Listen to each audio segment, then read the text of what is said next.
just blows my mind, like how the universe works. John Clayton, another amazing hero mentor, always talks about that. Hear him talk about, like chasing down the music and the musicians that you love and learning their music. And he talks about it in a very concrete sense of, finding somebody you want to play with, learning their songbook and reaching out to them and saying, I would love to play with you. I love your music, which is so great and such valuable information. And I've done that some, but it's also happened that I chase down some kind of music and then sort of some weird universe osmosis thing happens. And through friends of friends, because I'm so into something, it kind of pops up in my life because I go to see a concert of somebody and they know somebody else and they introduce me to somebody. And so that's, now I'm rambling, but the way that this whole thing has worked and the way that the music scene in general works, I think is sort of through relationships and through people wanting to be excited by music and wanting to be around people that are excited by music. So the more that I do that, the more doors seem to open. I have been meaning to have today's guest on for years. We made it happen. What a cool person. I'm Jason Heath. This is Contrabass Conversations, and we are talking today with Shawn Conley. And what all does Shawn do? It's just incredible. From playing with the Silkroad Ensemble to the Night, this very cool Brooklyn-based chamber orchestra, all of his recording work. It's just incredible the career he's built up for himself and his origin story coming from Hawaii and diving into the bass world through the International Society of Bassists. Just really something special. This is a good one, folks. I know you're going to enjoy it. Quick shout out to our sponsors, Dorico, Ear Trumpet Labs, and Modacity. And we've, of course, got links to everything Shawn is up to in his social media and such. So check that out. And without further ado, let's get into this conversation with Shawn Conley. Hello. Hey, great to meet you, man. How's it going? It's going great. It's are you in Brooklyn right now? I'm in Houston. Okay. Are you guys sort of in Houston kind of long term during the pandemic, or are you still bouncing back and forth? Or we're really here. We're definitely here pandemic wise.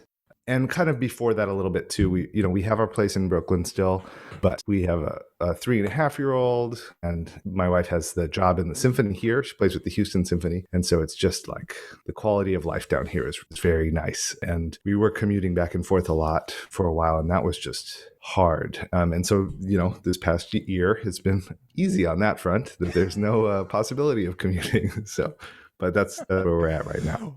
We still love Brooklyn and love New York, and a lot of my work is there when it starts happening again. So we'll be back up there hopefully as soon as this summer to play concerts and things. Okay, cool. How did you get hit by the snow? The snowpocalypse? It's been crazy to follow along with the weather. Yeah, it has been really nuts. It was pretty bad down here. We lost power for over 3 days, like 3.5 days. So we lost our heat, which was very cold. So that first morning we woke up after we had lost heat, it was 14 degrees outside. So it was like in the 30s in our house. And luckily we had all of our East Coast gear. So we were all in our snow gear and under blankets, and we were fine under the blankets. We got out from the blankets and saw our breath and our feet went numb. We were like, we can't really be here right now. So luckily we're able to find a last minute hotel and stayed there for 2 nights, and then came back and then had a couple days without water. And then now we're back with water. So we are through all of the bad stuff. Wow. Yeah, just when you think everything's, about as grim as it's going to get. Yeah, exactly. Right. Then you get slapped. Yeah, it's been crazy to follow along with that. Who to thunk, I guess. But man, wow. It was. I mean, your wife's a harpist. Yes. Your wife's a harpist too. Yes. So my wife is also a harpist. Oh, amazing! What a small. Isn't that hilarious?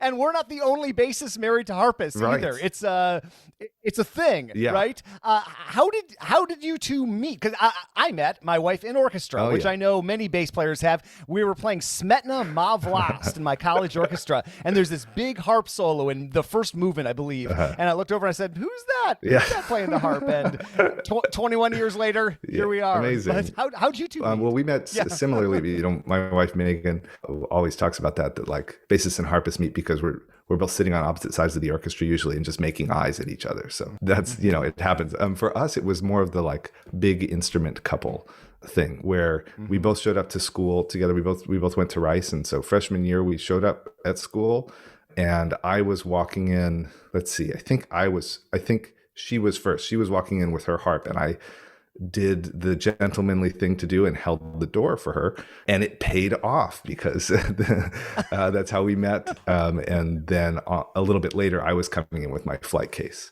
and she held the door for me. So it was sort of like, cute.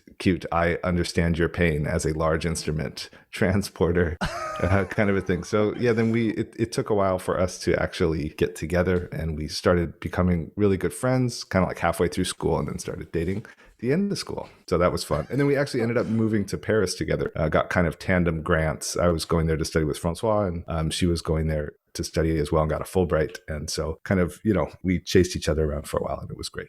How long were you over there in Paris? We were there for a year. Okay. Yeah, we did like a full school year. Yeah, it's great. It's such a special place. Was that after Rice, or was that kind of like in the middle, or when did that happen for you? It was in the middle. So I did my undergrad, and then the year after my undergrad, I went to Rice.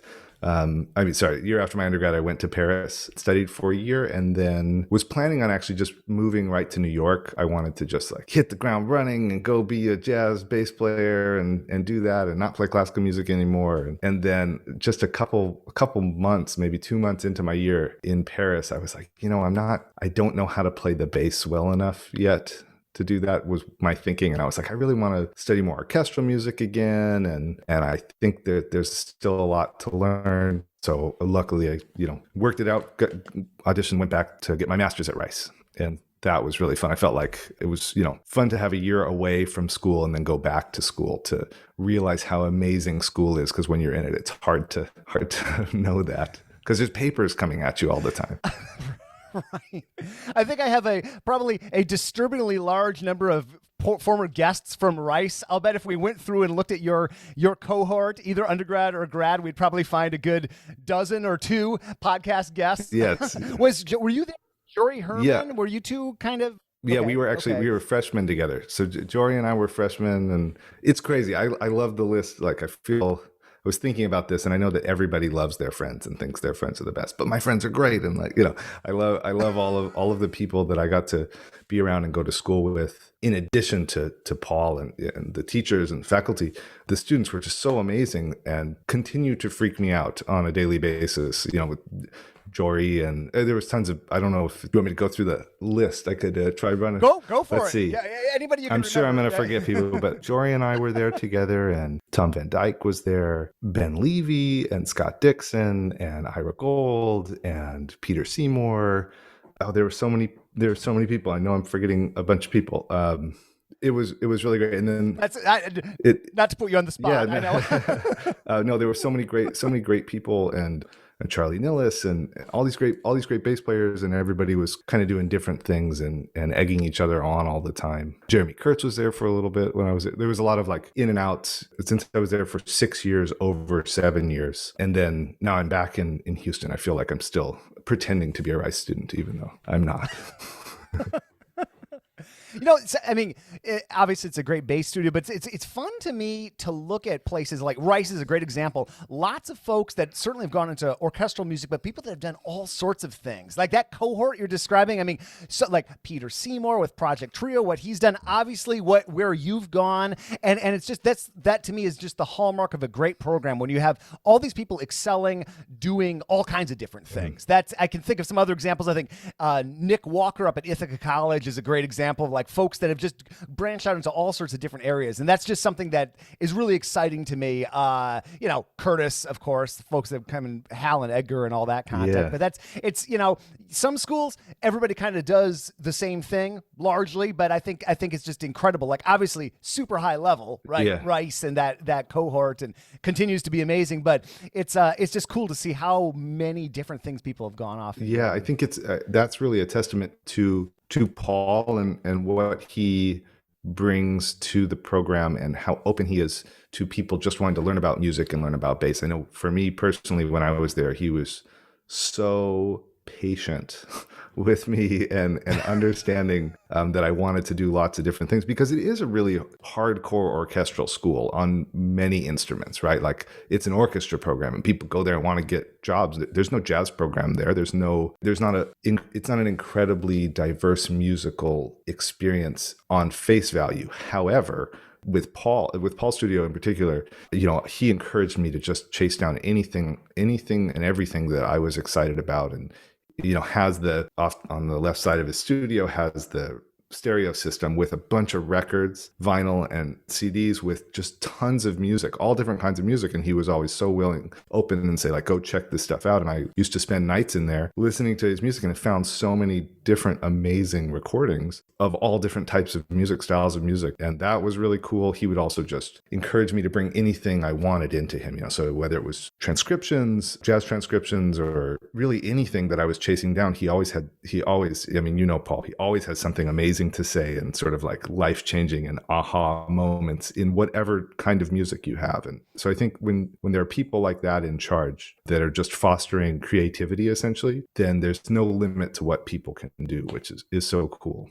Yeah, it's incredible. He's one of the few people. Now, I've never studied with Paul. I've had a few former students work with him, and then I've seen him in master classes a bunch of times. And he's one person who, every time I've seen him, I feel like a different player or a different musical thinker when I come out. And I can only imagine what that's like to have on a regular basis like that. But it's incredible what and how curious he continues to be. I was at the Suzuki conference with him maybe in 2018, something like that, and just watching him work with fifth graders, right? And like I was learning about as much with the fifth grader as watching the Northwestern master students when he would come to a guest master class. Just incredible. Yeah, he's just such a passionate educator and passionate musician that like those two things combined makes it so he can kind of make everybody in the room learn so much, and it feels like he's learning also, and everybody's brought in. He's amazing. He's just the best. Well, you have cut. So you have been. I've been meaning to catch up with you for years. It's hilarious. I every time someone recommends somebody, I put it in Evernote, and I did a quick search, and there are so many notes tagged with your name, and I have this hilarious, hopefully not embarrassing to anybody's story, but so I was coming to New York in 2018 to do a bunch of interviews, and everybody said, you got to connect with Shawn Conley. So I went on Facebook, and I'm friends with you on Facebook, I believe, but there's another Shawn Conley that's spelled a little bit. And so I messaged Shawn Conley without the E or the Conly, and he's like, all right, let's meet up. So I book an interview and hang out with Shawn, who's a great guest, but I then realized my mistake. And so I had this hilarious experience. So I was asking for questions. Hey, what should I cover with Shawn? And people sent me all these questions, but they were for you. So I have all these. I was just going back and so sorry, Shawn, you're awesome, other Shawn. So I was and Paul Cannon, who I think Paul Cannon was there, right? Too, So Paul, I have this old list from 2018 of things to dig into with you from Paul. And so anyway, but I also found, I must have bookmarked this at some point, an article from your alma mater in Hawaii, I want to say, something that was written a couple of years ago. Do you, and it was just sort of talking about your path through the music world and studying with George Wellington. And I remember talking to Fumiko a couple of years ago about the just what George was like as a teacher. And I mean, what was it like growing up in Hawaii? You've probably gotten that asked that a million times, but I mean, that's not, most people probably picture something exotic, and you're playing under the palm trees or what was it like growing up there and studying music there? Did you feel isolated, or was it, just tell me about it. What was it like? I mean, it was great. I love Hawaii so much. I hope to live there again one day soon.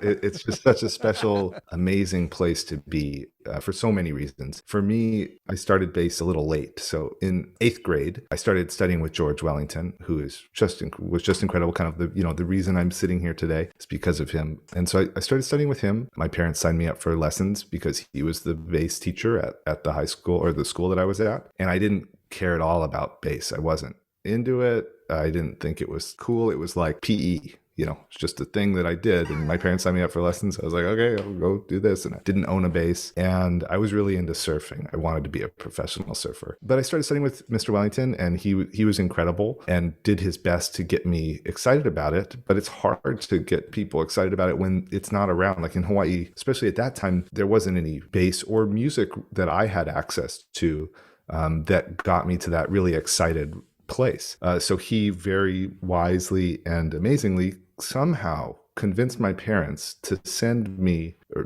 go with me to the ISB convention in 97 at Rice, ironically. And he said, if you want your son to play bass, you got to send him to this thing, because this will freak him out and he'll be a convert forever, which I'm not exactly sure why they decided, we want our sons to play bass, because they're not professional musicians or anything. So, but they were looking for things that I would love and decided to do that. And I went there and, was forever changed by that week. Just totally blew me away getting to hear everybody play. And I've said this before to people, and I really think about it every time, and it still is true, that the concert at the end of the week was just life-changing, which that year was, first half was Hal Robinson playing a concerto with orchestra. It was probably with the Shepherd School Orchestra. And then Francois playing the new proto piece at that time, the Four Scenes After Picasso, with the paintings projected on the side. Totally amazing, mind-blowing. Who could ever do that on this crazy, weird instrument that I could barely play a scale on? And then an intermission, and the super bass trio played with Ray Brown, John Clayton, and Christian McBride. So it was impossible to see that concert and not want to be a professional bass player. So that totally... Yeah, that's like the best concert of all time. Right. I didn't realize it was that. What was Hal playing? I'm just taking a wild guess, but was it maybe the Dave Anderson bass concerto? Yes, I don't know if you remember. I think so. I mean, it's funny because at that time, I didn't know any of these names. I knew who Francois was because Mr. Wellington had given me one of his CDs to try to get me excited. So I knew who he was, and that was it. I didn't know who Hal was or who any of the super bass guys were. Actually, I did know who Christian McBride was, but I wasn't like deep in music land at all yet. So it was all new to me. It was all just sort of, like hitting me in the face. And I hope I'm not making up that concert, that wasn't like several concerts put together, but I'm pretty sure it was one concert. No, I think, that's such a great sort of like, if you project into the future to what you've done, that's such a great sort of mix with that intense classical background of like Hal, and then Francois and just everything he does, and then super bass. What a cool, I mean, wow, that's an incredible. So did you go back like a total convert and you knew that was it for you? I think that? so. I mean, okay. I don't really know, but I remember it sort of that summer after, summer before freshman year of high school. My parents bought me a bass at that convention. Actually, this is, not to diverge into too many things, and, please edit me out if I just talk way too long, but there's so many weird coincidences. And one of them being that Jory Herman, who's amazing, and we were freshmen together, was also at that convention because he lived in Houston and is from Houston. And we bought basses from the same stand right next to each other. Like, we're probably standing next to each other, trying out these basses next to each other, and then get to school 4 years later and we're, matched up. I just love thinking about all of these coincidences. But yeah, I came home from that and was just a total convert, did what everybody's supposed to do at ISB, which is get their mind blown, buy a ton of music and CDs, and then spend the next 2 years digesting that material, especially sort of pre-internet time, So I bought all of Francois' CDs, bought the super bass CD, bought Francois' solo music and his method, did all the stuff. And so just dove straight into it and was not good at all, but got really excited about it. This episode is brought to you by Ear Trumpet Labs. These are hand-built microphones out of Portland, Oregon, and they make an excellent mic for upright bass called Nadine. Barry Green got to try out this mic at our 2020 online bass summit where Ear Trumpet Labs was a sponsor, and he was singing its praises all weekend long. It's an instrument-mounted condenser mic with an incredibly clear, natural sound and great feedback rejection. It's durable and works with in-ears, monitors, you name it. Not to mention, Christian McBride, Barry Bales, and Missy Raines are all Nadine users. Whether it's classical, jazz, Americana, or bluegrass, this mic seriously delivers, and they're offering a free t-shirt, especially to Contrabass Conversations listeners with a purchase of a mic. Just visit www.eartrumpetLabs.com/contrabass to claim yours and check out Nadine. Isn't that crazy to think? I got a couple years on you, but we both, were in school in the 90s, like that. And I just think what it must be like for somebody now to go, with YouTube and everything you got. Because I did a similar thing. I went to the Jeff Bradage master classes after my sophomore year in high school, and Rachel Kalin, fantastic bass player, she was there with me. Her dad videoed a bunch of Jeff playing, and I took this VHS tape, and then I had another VHS tape, Barry Green, one of his Rabath Institutes. tapes. You used to be able, you could buy this VHS tape of the first one. So I had these two things, and I'm from Sioux Falls, South Dakota, which is remote in a different way from Hawaii, but still, it's like, you know, you can count on one hand the number of bass players in South Dakota probably. And I would just watch those every day after high school. And I came back the next year to Bradish's camp, and I just was playing all these solos, and they said, "Oh, where's the sheet music?" I said, "Oh, I just learned it off the videotape." So, you know, and I just think what it must be like now, you know, just with the resources you've got now, it's just incredible to think. It'll be interesting to see 10 years from now, 20 years from now, what the people that, you know, were our age. Absolutely. You know what I'm saying. It'll be I think also, like you're saying, with the remoteness of Sioux Falls and of Hawaii, for sure, I was so lucky because the internet wasn't around, because I didn't know how much I didn't know, basically, right? And so I had all this music and I was trying to learn it and I was going crazy about it, and because there are some amazing musicians in Hawaii and some amazing bass players, but there's always need for bass players, right? So as I was getting better, I got to play in situations that I absolutely should not have been playing in. I mean, actually I should have, because it made me better, but I was not at all ready to play in many of the situations that I was able to play in, which made me so much better. And I'm really thankful for that, because as high school went on, I started to get frustrated and be like, oh, I want to live in New York. I need to stop going to high school. I need to get better at bass. I want to go to Curtis. I don't need to go to high school. What is it? I don't need to do any of this stuff. I just want to play music. And my parents were like, calm down. You'll be fine.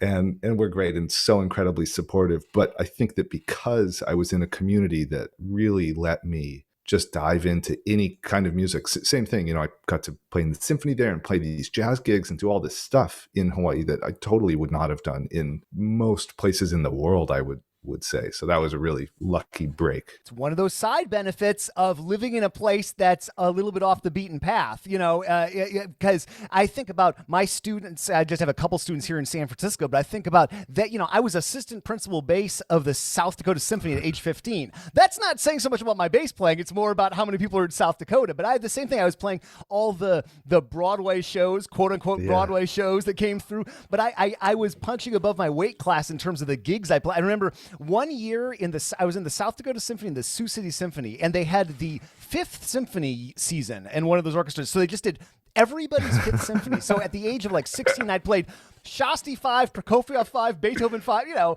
Mahler 5. Yeah, I probably had never seen D flat, you know, before. And so, and then I get to college, and I did, you know, Rice is a different level than what Northwestern was in the 90s, but still, I get there, and my dad says to the orchestra director. The orchestra director says, well, he'll probably be in the chamber orchestra. My dad says, you don't understand what my son has done. And that's awesome. Like, oh, God. But I think about like my students back in Chicago or folks in New York, you know, kids, it's just what an incredible opportunity that can be, like what you had to punch above your weight class, I guess. Maybe. And also I feel this now, I'm sure other people do, like spending hours on YouTube rabbit holes of music and bass. Even as someone who feels good about music and has spent a lot of time thinking about music and playing music, it can be really intimidating seeing so many amazing players all the time. So another positive thing was not ever, you know, seeing very few amazing players and actually like knowing who all of the musicians were in my world in a small town. You know, like, oh, this guy, I want to learn this from this person, and this lady's amazing and I want to learn this thing from her, versus like the internet now feels slightly daunting. Like it takes a little bit of, for me, calming down when I see so much amazingness all the time. Does that make sense?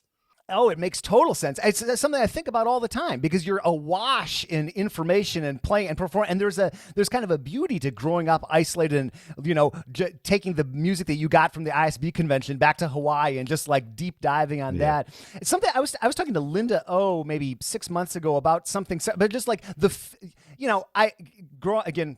Keep talking about the 90s here, but I worked at the music library at Northwestern, and we had this jazz record collection that would span the entire back, all sides of the room. You walk in and you'd go to Ellington, and you just like pull out these LPs, and I mean that was like early 90s. It was still LPs transitioning to CDs there, and I just think about, you know, looking at those liner notes and seeing the side people on the gigs, and now everything I do is on this little black rectangle here, and just how different. And I mean, I love technology, and I'm in it fully, and but I can't help but think how different just learning is now. Maybe people back in the 90s didn't listen to as much, but the depth, I certainly think I was deep diving on records in a way that I would imagine a lot of people aren't doing, going through Spotify playlists. Maybe I'm wrong, but no, it's something I think about. I mean, it's totally true, and not to, go into the rabbit hole of technology, but it is crazy also just like how they've built the platforms.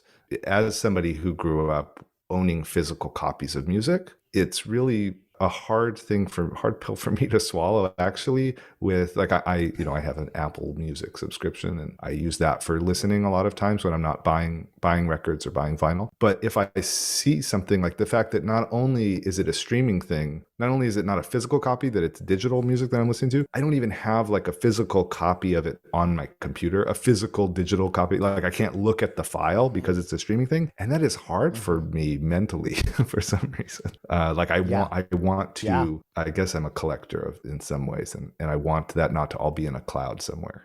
Me too. I think I all of a sudden I started moving every couple of years, and that ended my collection, because everywhere my wife and I've moved has been smaller than the last place. It's like the opposite of what you're supposed to do as you go through life. We just keep moving to different cities and downtowns and different cities. So, but I think back to the CD collections I've had, and even my sheet music collection. I've even made the transition to doing most of my stuff on the iPad, and but I miss that physicality of my CD collection, certainly my sheet music, and I'm not fully in that world, but it's just something I think about when folks are growing up. It's just this is not embarrassing, but maybe embarrassing. When we were packing up stuff, we were doing a spring cleaning thing 2 years ago in New York, and I boxed up all of my CDs. I boxed up, hundreds of CDs, and put them all in a box, and like Mary Kondo'd them and said goodbye, and put them out on the curb. And they were out on the curb for like 2.5 minutes, and I walked back outside and picked them back up and brought them back in the house and put them back up.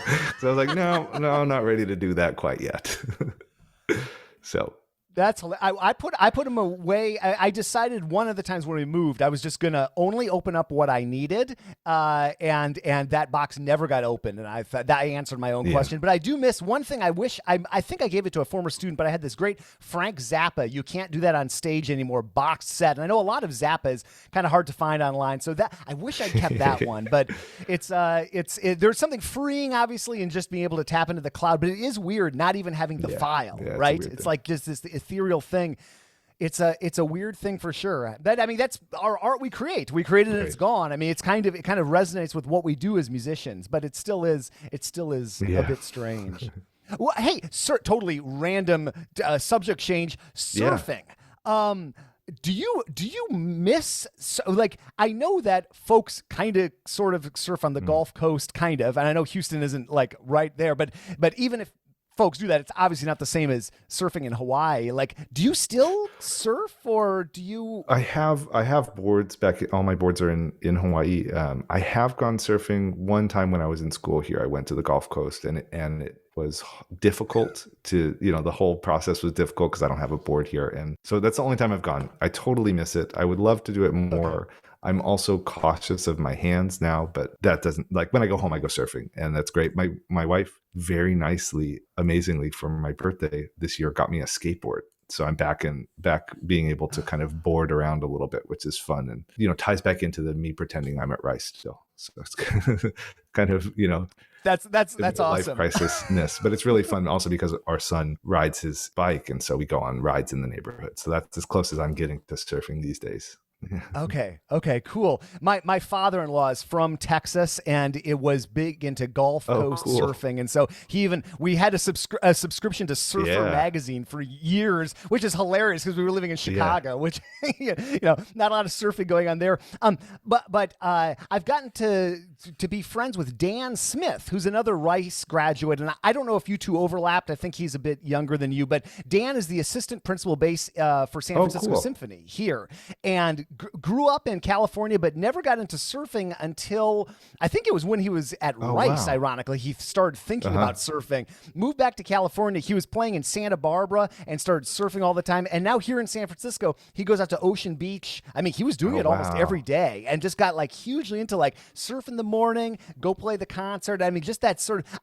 I've never surfed. Maybe I'll start. I'm 45, so I bet maybe I won't. We'll see. But I watch those folks out there, and it just seems like such an amazing way to connect It's with so nature. special. It's so incredible. I know Travis Gore. I don't know if you know Travis, fantastic bass player that was also in school with. He's gotten really into surfing now that he's out on the West Coast also. And we used to skateboard a lot together at Rice. It was fun. But no, I love it. And I had a project that's sort of on hold right now, a trio project called the North. And the piano player in that band, a really fantastic piano player named Roman Collin, is really into surfing and bodyboarding and the ocean. And so we would always, when we would go back to Hawaii to do this project, we would go out to the beach all the time, and sort of like a central bonding element of that band and that vibe was sort of like being at the ocean, that feeling you get when you're surfing, the feeling you get after surfing all day, and you're exhausted, but you're kind of like sunbaked, but you feel great, and sort of trying to put that kind of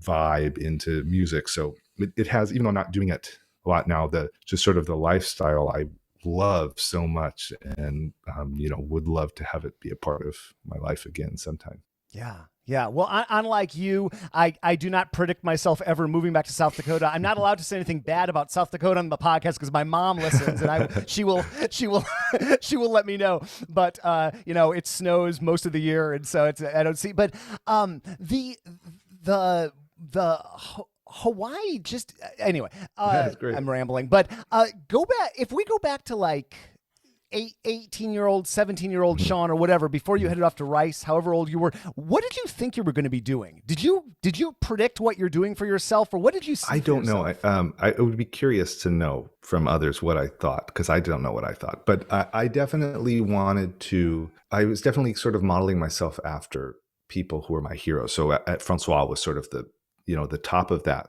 world. He is such an amazing figure in person. And I saw him as someone who did everything. He played in the Paris Opera. He was a bass soloist, played with Edith Piaf and Charles Trenet, and like just did so much stuff. And the more I learned about him, the more it seemed like anything was possible. And so I feel like people in that family and lineage sort of embody that. Like you mentioned, Nick Walker, another big mentor, hero of mine, same thing, like just did everything, plays jazz, composes, plays classical music, does all of the things exceedingly well. So I think I just wanted to do that. I just wanted to keep getting better at bass and learning music and keep being excited by it. And I don't think, actually, I still am amazed that I'm able to do what I do right now, career-wise. That it's working is really exciting. That I have sort of feels accidentally or luckily gone down a path that has led me to play with these groups of amazing musicians in different styles. And it's constantly rewarding and challenging. And I don't think I ever dreamed that was going to be possible. But that being said, that's what I was working for. So it doesn't feel like a surprise, but I still feel incredibly lucky that that's where I am right now. But it is really amazing that the stuff that I'm getting to do in my life right now is pretty much what I was freaking out about in high school. Like listening to all different kinds of music and playing different kinds of music and sort of just chasing down things and falling down rabbit holes. And it seems, it just blows my mind, like how the universe works. John Clayton, another amazing hero mentor, always talks about that. Hear him talk about, like chasing down the music and the musicians that you love and learning their music. And he talks about it in a very concrete sense of, finding someone you want to play with, learning their songbook and reaching out to them and saying, I would love to play with you. I love your music, which is so great and such valuable information. And I've done that some, but it's also happened that I chase down some kind of music and then sort of some weird universe osmosis thing happens. And through friends of friends, because I'm so into something, it kind of pops up in my life because I go to see a concert of somebody and they know somebody else and they introduce me to somebody. And so that's, now I'm rambling, but the way that this whole thing has worked and the way that the music scene in general works, I think is sort of through relationships and through people wanting to be excited by music and wanting to be around people that are excited by music. So the more that I do that, the more doors seem to open. This episode is brought to you by Dorico, the advanced music notation software by Steinberg. And here is Senior Product Manager Daniel Spreadbury on the challenges of designing music notation software. I think one of the things about music notation software is that it has so many jobs to do because it's serving such a wide range of users. You know, whether you're a high school teacher or you're a student or you're a composer doing concert music or you're doing a jazz chart or you're doing movie music or you're doing an audio mock-up for a job or a music -1 rehearsal track for your ensemble or whatever it is, the jobs to be done, they cross, this enormous horizon. I am a huge fan of Dorico. I use it every single day. There's a free version you can check out that lets you do practically everything to 2 parts. So if you're doing exercises or bass duets or anything like that, that will meet your needs, and you can check out the other options as well. Dorico.com will take you there, and thank you so much for sponsoring the podcast. It reminds me of advice Diana Gannett gave on the podcast, but for younger people. She said something along the lines of, what are you fascinated by when you wake up in the morning? What are you most excited about? Chase that, and it's just, you're such a great example of how much possibility there is as a musician or as a bass player. And I mean, I think it's so easy. Certainly if I think back to my own childhood, it's like, maybe I can get in an orchestra. Maybe I guess I could play some jazz gigs. Maybe I could teach at a university. But what you're doing, other folks I've connected with, Michael Thurber in a different way is a good example of like mixing all sorts of different aspects of music and different styles. I just think you're such a great example to what some of the possibilities are, because I think we learned so much from our primary teachers. My primary teachers were all orchestral, and so I just thought I didn't even know what you could do. And I remember that my first NAMM show really blew the doors off my perception of what the music world is, because I go in and I think, wow, what is this? This is like 0.1% of this relates to like what I spent 6 years studying, and here are all these people. And so it's just really cool from an outside perspective to see this career that seems amazing and fulfilling, and you're in so many different creative pots. It's really remarkable. Thank you, Jason. Well, it's really nice. I feel lucky to be in that world. And like you said, I studied orchestral music really, seriously in school, but I have taken some auditions and I have done that world a little bit, but I don't know exactly what it is. Part of it is that I'm a little ADD when it comes to music and want to chase down all these different kind of things. And I was just surrounded by so many amazing orchestral bass players. I was always not discouraged, but sort of realized that was not the thing that I was the most passionate about. Because it seems like the thing that you're the most passionate about usually is the thing that you can really do well at, right? Like if you follow your passion, that's always going to lead you someplace good, I think, as long as, your passion is a good thing. But if you, for me, I would try to follow what I was really excited about. And I would always talk to my friends and classmates and say like, oh man, you guys, how do you play that Mozart 35 like that? I just can't get this Heldenleben thing together. And they're like, what are you talking about? You can play this other thing. So it was like this mutual sort of admiration and help. And, they would talk to me about improvisation and I would talk to them about excerpts or anything. I mean, so many different amazing strengths of amazing people and colleagues.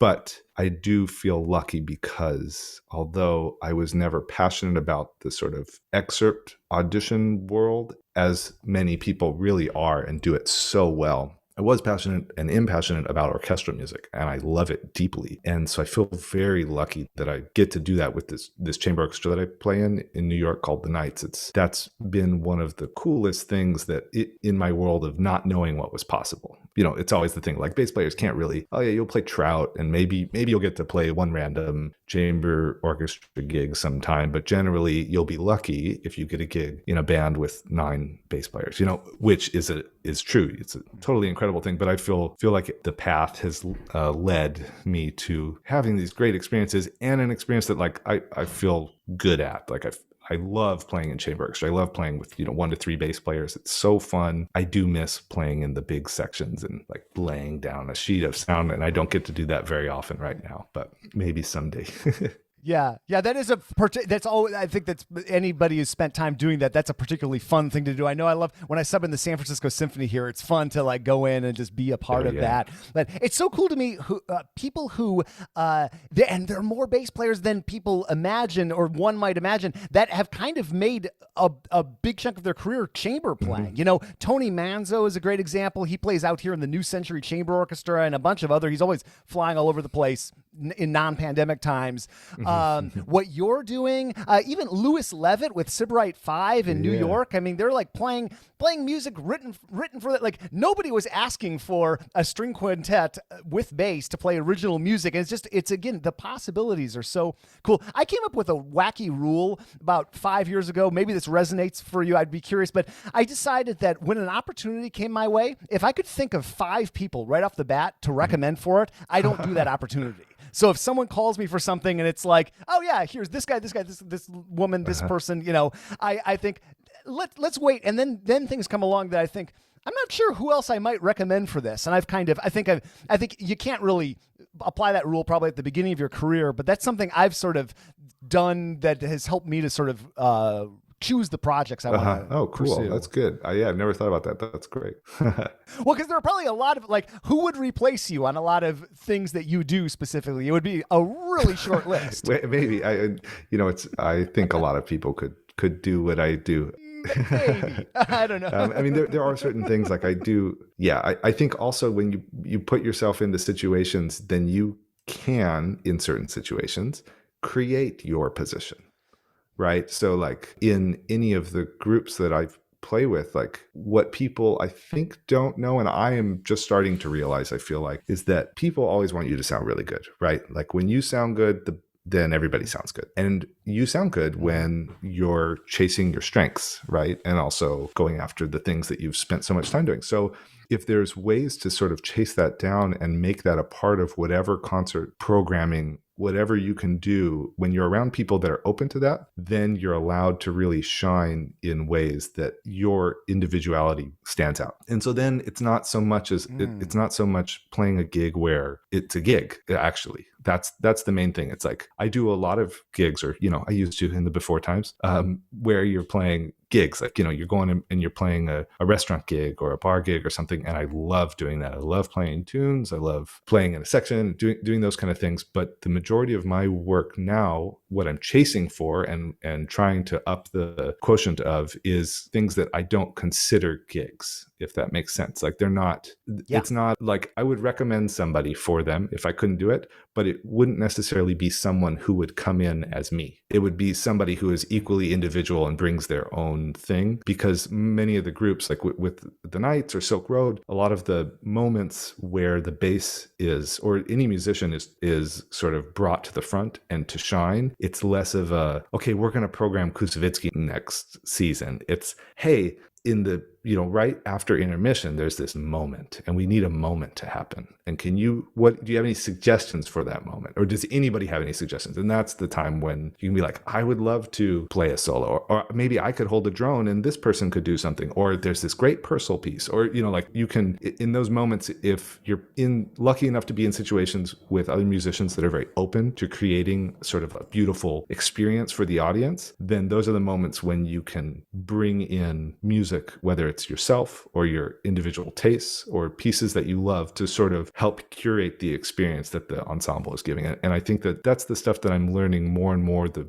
more I'm around great musicians, and how they are really, it's like curating the time and experience that the people have hearing music, because that's, all you can hope for, that people are going to have a great experience. That's such a cool creative aspect that you can have in the projects you work with. It's so different from like back when I played in the Elgin Symphony, showing up, and that was great times too, but just like, it was very, very structured, and here we go, and here's internet, it's just, but so how, let's rewind. There's never any format for these podcasts. I just like to hang out and talk, but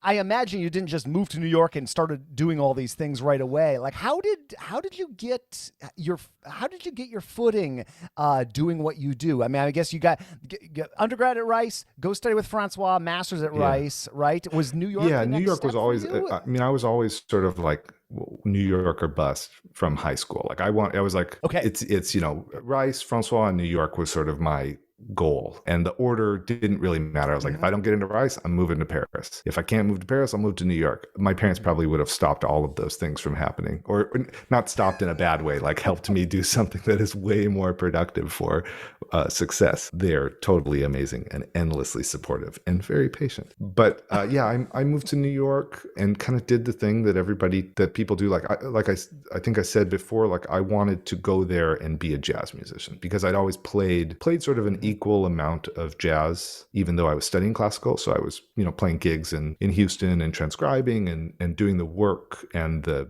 chasing down the music that I loved so deeply. So I wanted to go to New York and do that. And I think I really did kind of expect to not really play much classical music anymore. The thing that changed that a little bit was that my 2 years of master's degree made me fall in love with orchestral playing more because I think I was just a little bit better at it. Like my hands, time spent at it, I was a little bit better and a little bit more confident. It made me feel good. And then I was lucky enough to go to the Tanglewood TMC program for 2 summers. And that really just, knocked me out on the orchestral and new music and chamber music front, sort of making me feel like, oh, this is an amazing thing. And when it's working right, playing chamber music and playing in an orchestra feels just like playing in a big band or playing in a jazz combo, because it's just, the similarities became more evident the better I got at orchestral music. So at first I thought I would just move to New York and not really play classical music anymore in terms of like orchestral and things like that. But then I got there and was really chasing down, playing jam sessions and meeting people and playing sessions in people's houses. And the 2-prong effect of me realizing right away that my life did not feel good when I wasn't playing classical music, that I loved it way more than I thought I did.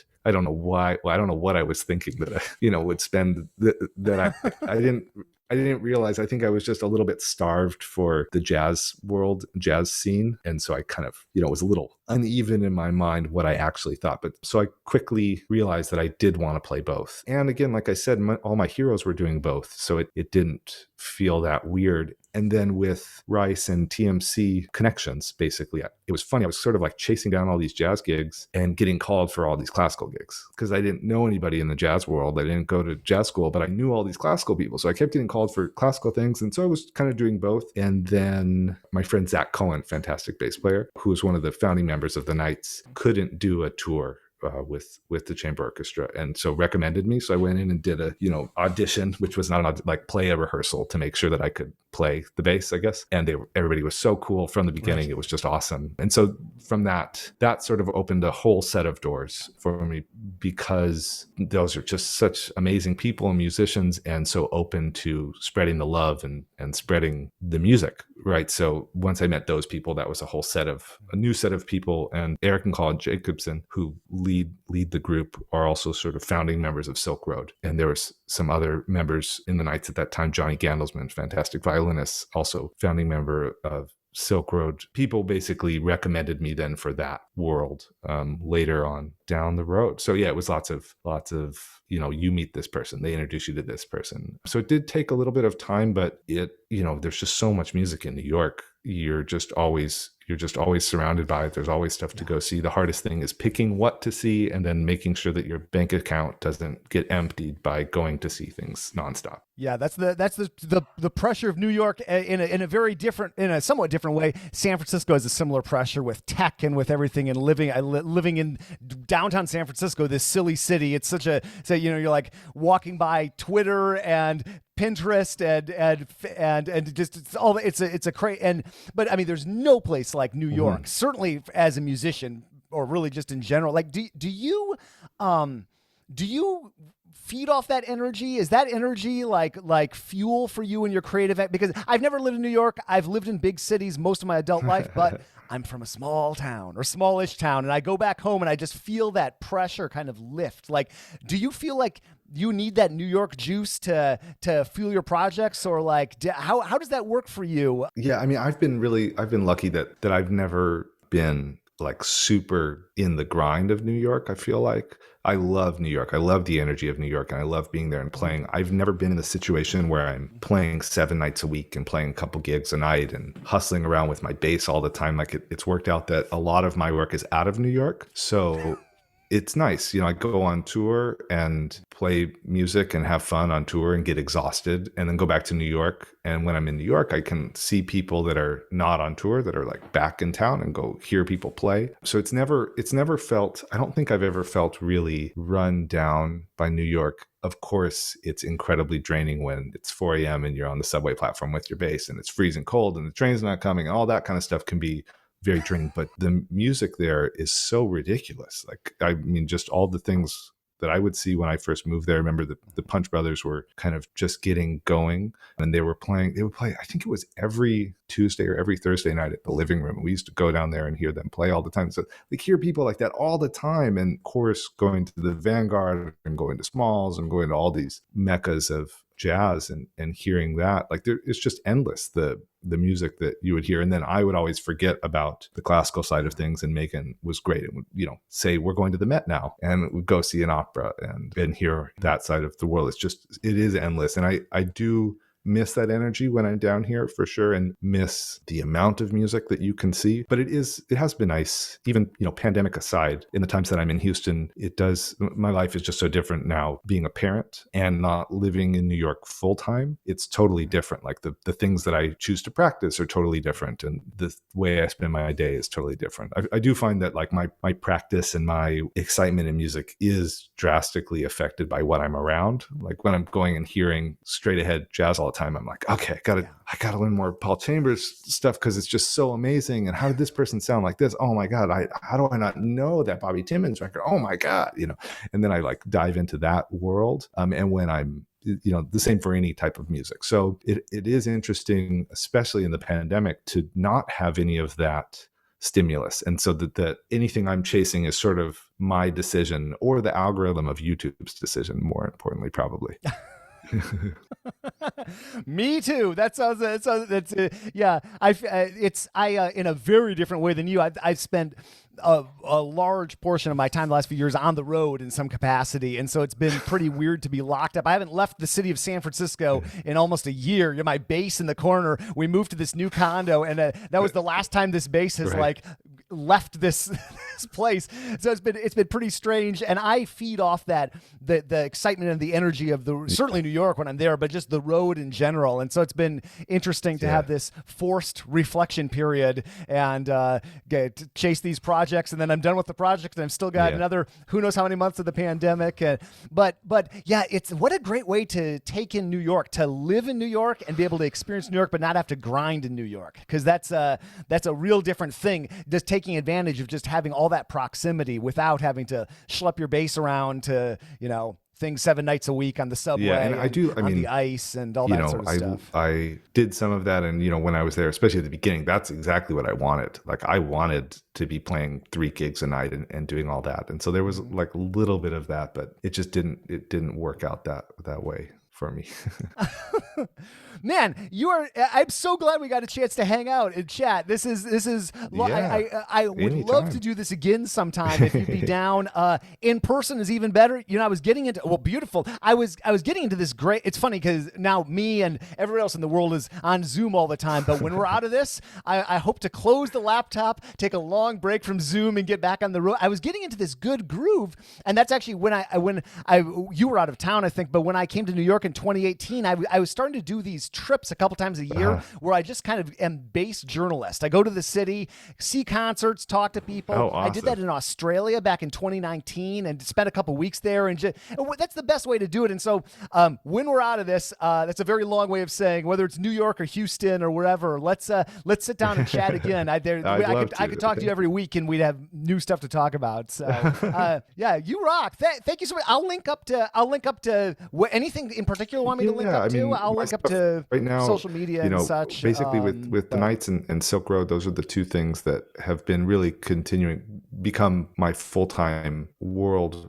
especially right now. And we have some stuff coming out. There's a Nights record coming out that we recorded right before the pandemic. Like last February, we recorded a record with Gil Shaham playing Brahms and Beethoven violin concertos. That was great. And I'm excited about that. That comes out in March. And there was a record that I'm really excited about, Silkroad, that came out a couple months ago. That's a beautiful, amazing piece by Osvaldo Goliov that he wrote for us called Falling Out of Time, that is really just a stunning piece about grief and loss. And I get to play fretless electric bass as well as upright. So that's really fun. But it's an amazing piece. Yeah, so that's really cool. That's awesome. And, but yeah, that's all. I mean, those are sort of the two projects I can think of that are happening right now.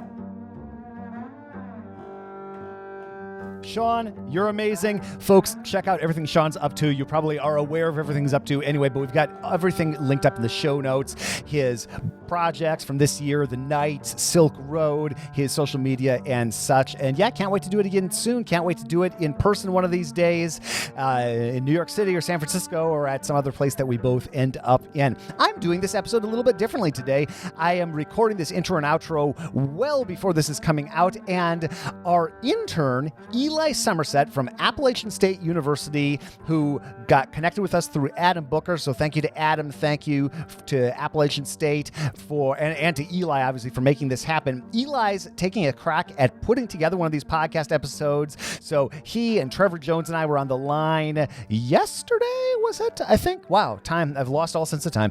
And so I'm recording these intros and outros much earlier than I normally would, so that Eli can take a stab at putting these episodes together. And the way that we put these episodes together, because there are a team of people working on these, I obviously do the interviews with rare exceptions, and then that sits on a hard drive, and I always try to be ahead of the game because life gets in the way. And typically when I'm traveling and such, I'm not just sitting at home doing interviews like one every couple of days. So I like to do a bunch and then have a bunch in the can and then put them out over time. So I sit down typically and do 4 of these intros and outros in one day and kind of do my other podcast tasks that are not doing the interview. But Eli has been a champ editing this audio for the last several episodes, actually, and he's putting one of these together. I was showing him how to do it in Adobe Audition. You can use Audacity. You can use, I used to use Ableton Live, which is this electronic music, frequently used in electronic music DAW. GarageBand works great. And so there's nothing too special to putting these together, except it's just a lot of little steps. And that's something I say about podcasting in general. It's a lot of little steps. There's nothing hard about it. It's just a lot of little steps. I have this checklist that I put together for every episode. These are the things that have to happen that I have some hand in. So the list is, besides the interview, that one's kind of obvious. But once the interview happens, it goes into my organizational tool, Notion, and as a podcast episode. And so I have folder structure, which just means like where all the bits and pieces live. Audio raw edit, audio technical edit. That's actually getting it to what you ultimately hear and breaking it into these chunks for ads. Coming up with a title, creating the imagery, finding bumper music, which we don't do much of these days just for copyright reasons, and we don't have to get into it right now. Show notes, ads, audio intro outro, that's what you're hearing right now, send to assembly queue, and email newsletter. So that's a lot of bits. What is that? 1, 2, 3, 4, 5, 6, 7, 8, 9, 10, 11. That's 11 things that are kind of sort of on my plate. Oftentimes I'm not the one editing the audio. I've done more of that during the pandemic just because my lead time hasn't been as long between doing them and putting them out. I sometimes would have like 4 months before they come out, because I would do like 30 episodes at a conference and then nothing. It's been much more like do 5 or 6, take a week or 2 off, do another bunch. So that's how it's working. Eli has been awesome. His internship will end this spring, and Trevor Jones and I, we're the team behind this, along with Mitch Mooring and the other folks associated with. But Trevor and I spend the most time working on all the various aspects of the blog and podcast and email newsletter and such. And we're thinking we want to keep this intern program going. So we're working on I think that we could have an intern every single semester. And I think there aren't a whole lot of outfits that are doing exactly what we're doing in our music niche. So I think whether someone's a bassist or not, and I think being a bassist would make a lot of sense, of course, but maybe not necessary. We're creating a program, like a intern program. We'll have an application process. We'll be sharing out about it in our email newsletter. I'm going to shoot a video about it. We'll talk to Eli about his experiences. And this first semester that we're doing this, we're really learning like what we need, what would be a valuable intern experience, what makes sense to do with a semester, and making sure that Eli or whoever comes in into this sort of program walks out with a bunch of skill set, not a bunch of skill sets, maybe a bunch of skill sets, but a skill set that will be valuable in the world we're in right now. So what has Eli done so far? He's pulled quotes and images to create social media cards. He has put together a blog post. He's taken an interview where we had some rough audio and transcribed it and synthesized photos and videos into a blog post. He's been doing audio editing. He's doing audio assembly right now. He is working on some aspects of the sheet music store and getting some imagery and working on that. And then video, we're going to be having him doing and editing some A-roll, where like talking head stuff, and hopefully putting together a complete video for the YouTube channel too. So that's a little bit about what we've been up to. It's been incredibly cool working with Eli. I was so happy to see that email from Adam Booker from App State. Thank you, Adam, for that. Thank you, Eli. Thank you for listening to this. And that's just a little idea I'm sharing here as in the episode that Eli's putting together, and we will have more formal info soon on that. Thank you to the team that puts these together: Michael Cooper, Steve Henchy, Mitch Mooring, and Trevor Jones. Mitch makes beautiful basses in the Dallas-Fort Worth area. Learn more at mitchmooring.com. I'm your host, Jason Heath, and we will see you again soon for more life on the low end of the spectrum.